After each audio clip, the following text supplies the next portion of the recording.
Hi everyone, and welcome to this week's video. My name is Angel DeSantis. I wanted to make this video on 5 things to keep in mind before you start your therapy journey. And if you know me, you know that I grew up in a really religious cult. That's the background. And if you grew up with a religious background, you might also have this sort of default mode that I had, which is that I can fix all my own problems. And really what that stemmed from was fear. Because in the religious community that I was in, if you exposed any sort of flaw, it was used against you. So if you said, hey, I'm struggling with this, they would be like, Satan, and then you would have to be prayed against. And if God couldn't fix your problem, you were the problem. But of course, God can never fix your problem because your view of God is that he hates you. So it's a whole cycle thing that I'm not going to get into. But I thought that I could manage all of my own problems, and that was because I was taught that if I showed anyone what my wounds were, they would be used against me, like aggressively against me. And because of that, I never shared my problems with anyone, and I very much self-managed for a very long time. And it worked until it didn't. And I ended up in therapy. And it should be said that I didn't go to therapy because I had a breaking point. I went to therapy because I understood that they saw something that I didn't. And therapists are trained in this. They're trained in different sort of traumas and different sort of therapies. And it's not that they can fix you. It's not that you're going to be fixed or you're going because you're the problem. You're going because they can see more stuff. And they can understand and identify problems quicker than maybe you can because you're in your own experience, you're in your own head. So I think the number one thing to keep in mind when you are starting your therapy journey is to really understand that you are not broken beyond repair, and that's not why you're going to therapy. You're not going to therapy because you're broken. You're going to therapy because you want to learn and to understand yourself better. Or you know you can operate better, but you're not quite sure about what's holding you back, and that's why you're going. And I think a lot of us have this view of therapy that it's for broken people, it's for people who just love to talk about themselves, it's for narcissists, for people who don't have any friends, and that's why they have to pay someone to listen to their problems, all of that. And I understand that, and that was something that I grew up with as well. That's why I didn't go to therapy for so long. But when I realized that, hey, I'm fixable. We can fix these problems. We just need to understand what's going on a little bit better. That is what got me into therapy. And if you are listening to this and you think that like, well, your problems maybe, but mine are different because mine are, congratulations. We probably just outed a little bit of victim mentality. Maybe. And the thing about it is that when you find out things about yourself like this, whether it's that you need to go to therapy or that you find the areas that you're wounded, it's important to understand that that's just what the wound is. It doesn't say anything about you. It doesn't say anything about your value as a human being. It doesn't say anything about your future. It simply says this event happened in your past. That's it. It's not saying anything about your worth as a human being. And for me, I thought it did. I thought if I admit that I'm broken, or if I admit that I was abused as a child, that means I'm worthless as a human being from now until forever. And I thought, well, if I just never express that, it'll be fine. I'll be fine. It's fine. I'm fine. And turns out I'm not fine, or I wasn't fine. And so going to therapy was acknowledging that, like, yes, there's something inside of me that I don't quite see or understand. However, I'm not broken beyond repair, and I'm going to be an active participant in my healing. And so that is why I was able to go to therapy and I think the number one thing is understand that you are not broken beyond repair. Other people have been through stuff and come through. That is not to diminish anything that you've been through. What you've been through is what you've been through. And your experience of the pain of that is your experience of the pain of that. And I understand that you might feel that your pain is unique, and it is unique to you. However, life is long enough to recover. It's meant to be long enough to recover. And if you are here and you're watching this video, there's a part of you that still believes that you can be repaired or that you can heal, and you absolutely can. So that is the number one thing, that going into therapy, keep that in mind. You are not broken beyond repair. And the wound is just the wound. It doesn't say anything about you. It's just where you're wounded. So that's the number one thing. The second thing to keep in mind when you start your therapy journey is to look for somebody that you feel safe with. And I toggled with this being number one because it is so important, especially if you come from an abusive background where people were actively and routinely cruel to you, especially as a child, that you might be really worried. I was very worried that I couldn't be honest with my therapist because either they would use this information against me or they would tell it to my family or they would tell it to somebody who would eventually use it against me and would use it to attack me. So I think it's incredibly, incredibly important to look for someone that makes you feel safe. And when I first started this therapy journey, I picked a female therapist because I didn't feel safe around men at all. I had no evidence in my life that men were good. Men were all like predators and horrible and like active participants in diminishing me for like 30 years. So I definitely was like a no to males, a no to male therapists. I only feel safe around women. And so I picked a wonderful woman whose information I will link below. She works in Austin, and I went to her and I walked into her space and I immediately felt at ease. And she just like had a couch and then she was like, "Do you want to sit on the ground though?" And I was like, "Yes, I'd love to sit on the ground." And I just felt like, okay, I feel safe. I understand what's happening and I feel okay. And the first thing she did was like, "Well, I have cats. If you don't like them, I can kick them out. And like, if you feel uncomfortable throughout the session and you need to leave, you can." And that for me allowed me to feel safe in the environment and to feel like I could rest at least a little bit. So now I will say I have a male therapist, and that was because I did enough journeying to get to the point that I was able to begin repairing that wound, because wounds are repaired one at a time generally. It's not like it's not linear. It really isn't. Maybe wounds are not repaired one at a time. Maybe that's just my experience. But I had to heal a bunch of other wounds that were pertinent before I got to that one because that was such a big one. So I healed a bunch of other wounds, and then when I was ready to address the wound of like the male-female relationship, that is when I chose a male therapist who I now have, who's lovely. But initially, when you first start your therapy journey, you must feel safe. You don't want to challenge yourself right away with an unsafe environment, even if that makes sense in your head of like, I feel unsafe, and so the challenging thing for me to do is this. Like, no, pick where you feel safe and pick a licensed therapist. And the reason for that is fear-based, but here we go. The reason for that, the reason I picked a licensed therapist, because I'm in the yoga world, and so everyone around me was a therapist, but unlicensed. I picked a licensed therapist with a background in trauma and child abuse. And the reason I picked a licensed therapist is because I knew that if anything went wrong and I felt uncomfortable or she did something that I didn't like, I would be able to report her. And that for me felt safe because I had seen people who had gone with like healers or light workers with no credentials who were not licensed. And these people would prey on people and they were actually predators.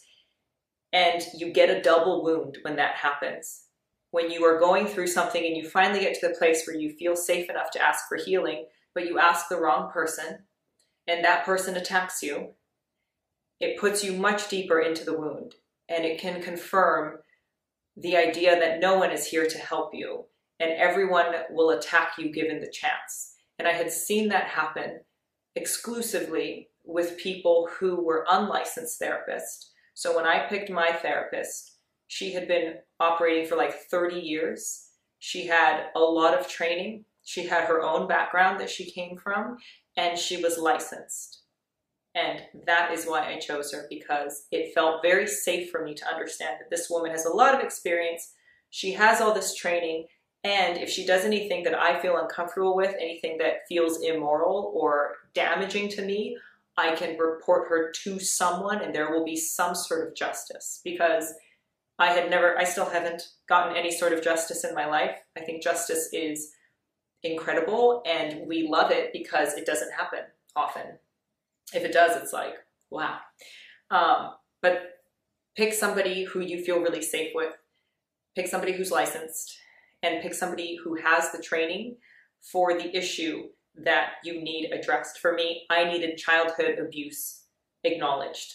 And so I went for someone who was trained in that. For me, I needed someone who understood CPTSD as opposed to PTSD. And this woman was trained in both. So understand what your needs are and look for someone who makes you feel safe, which leads me into number 3, which is, as you're starting this therapy journey, it is important for you to be as honest as possible with yourself and with your therapist. And if you cannot be honest with yourself or with your therapist, then don't start your therapy journey yet, because it will be a waste of time if you cannot be honest with yourself.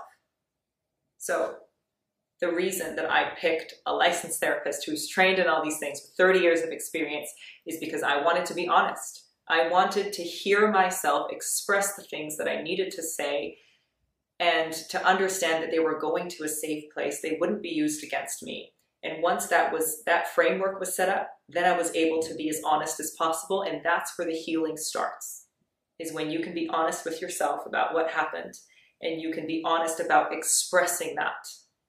That is where the healing starts. So, number 1, acknowledge that you were not broken beyond repair. Number 2, find yourself a licensed therapist with a lot of experience who you feel safe with, so that, number 3, you can be as honest as possible with yourself and with them. Number 4, this might be controversial, but in my opinion, start with talk therapy, because talk therapy requires you to be able to express yourself. And if you grew up like me in a really abusive environment, you were never allowed to express yourself, ever. And so even like people will tell me, oh, you have really great skin. And I'm like, thank you. I wasn't allowed to make facial expression. Because if there was a micro expression that they didn't like, you'd get beaten. So I learned to just like not express, not say anything ever. So talk therapy for me was kind of a 1-2 punch, because it required me to articulate what I had been through and also to express myself. And those are 2 different things. But I think that it was important for me to start with talk therapy because there were so many things that I couldn't say without getting in trouble. So hearing myself express what I had been through and hearing myself say that I wish things would have been different, I wish I could have defended myself, all of that was important for me to express. And as you attempt to vocalize something, a lot of times the stuff that's stuck in your body along with that expression comes up with it. So there were things that I had never said until I was in the room with the therapist. And as I was trying to express it, my body would express it at the same time that I would vocalize it. So I think that talk therapy is actually very useful. I know that there are a lot of different opinions around this, and opinions are opinions. And my opinion that you should start with talk therapy is also an opinion. It doesn't mean it's correct. It's just, I found it. I found talk therapy incredibly helpful, and it was all I did for about 2 years. And then with this other therapist, I do a lot more stuff. However, I think that starting with talk therapy is really useful because it requires you to verbalize or vocalize what you've been through, which requires a lot. Not just, you don't just say the words, it's also the acknowledgement, and it's also the stuff that comes up with your body when you have to say, I was abused, or when you have to say, I'm resentful, or I lost my childhood, or anything like that. Like when you have to articulate, verbalize, and have everything come up from your body to say that, I think that's why talk therapy is useful. So I do suggest, number 4 is that I suggest you start with talk therapy. And finally, my number 5 is to understand that therapy isn't supposed to heal you. And if you hear that, you're like, what? What's the point? Therapy doesn't heal you. What therapy does is it allows you to see more. It allows you to see what was broken and when. And when you realize that, generally what bubbles up from inside is you intrinsically or intuitively know how to fix it. And a lot of times with trauma, we get stuck in trauma patterns because there's something we can't see. And therapy isn't there to fix you. Therapy is there to help you see what happened a little bit more clearly and where the responsibility lies, which generally, especially if you grew up in a religiously abusive environment, generally the wound isn't your fault. Probably for the most part, for all of us who were raised and abused as children, the wound isn't our fault. However, with therapy, the ability to pull back and look at it from a different perspective is what's useful, because then you see the wound for actually what it is and actually what your part in it was, which actually probably isn't much at all. And maybe it is. Maybe it is. However, therapy helps you see the wound a little bit clearer. And generally what happens is that there is something inside of you that knows what you need. There was something inside of you that didn't know why you were wounded in that way. And the grief and the anger come up at the same time. But generally, when you see the wound, you also see the healing. When you see, I'm going to say the dote, then you also see the antidote. That's not a saying, and I understand. I probably need to cut that. However, when you see the wound, you also see the healing. And it's something that is unexplainable, I think. It is something that is very intrinsically wired to the human experience to the point that I can't explain it. But the therapy is useful, not because it fixes you, but because it can help you see the wound very clearly. And when you see the wound clearly, generally there is something really old inside of you, something that came in with your DNA that understands how to fix it.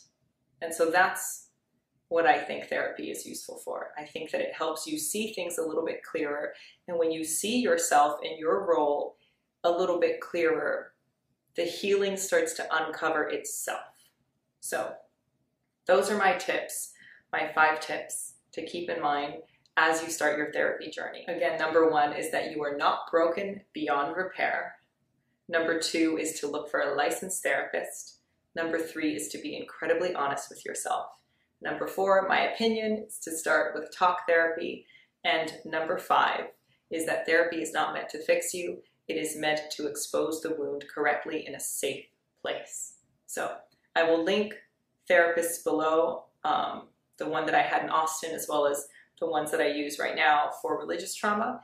And I will also say that it is important to, I'm not trying to do a disservice or diminish light workers or mental health workers who are unlicensed. I am completely unlicensed. I'm just telling you my stories now. And I will have offerings to help you on your journey. And I don't mean to say things to diminish the work that everybody does who is licensed. I'm just wanting to express that for me, I needed the licensed therapists in order to be able to report on them, quite frankly. But I think that everyone has a contribution that they can make to the world. And licensed or not, I think that true story is incredibly impactful. And what I hope to do with this is just tell you my true story as articulately as I can, in the hopes that it helps you feel less alone. It helps you to understand that you are not broken beyond repair and that there is hope. So keep that with you. Keep your hope. Find someone that you feel safe with and keep these things in mind. And I will see y'all next time.